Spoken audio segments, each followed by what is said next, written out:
Hi there! In this video I will show you how to use the bill calendar template, a simple way to track all your monthly bills, see what's due and make sure you never miss a payment. Everything updates automatically and shows your progress in a clear monthly view. Let's start with the settings section.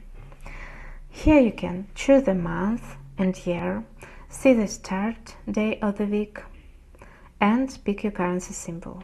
You can change this anytime. The template updates automatically everywhere. Next, go to the Bills section.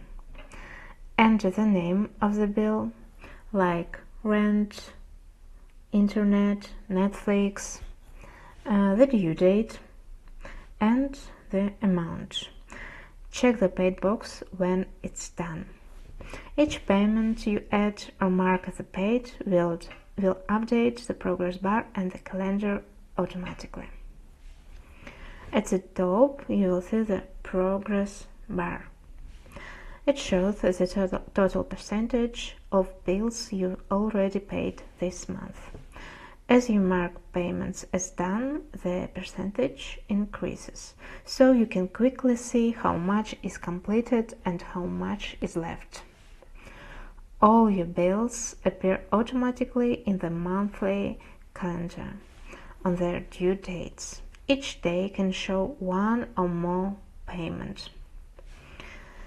Paid bills are shown with a green check mark and cross-out text. Unpaid ones stay active, so you know what's still due. This view helps you see which days are busy with payments and which days are free. The current day is automatically highlighted in the calendar. It helps you easily see what needs to be paid today. The bill calendar template helps you stay organized, pay your bills on time, and see your whole month at a glance. You can purchase this template in my Etsy shop. The link is below the video. Happy budgeting!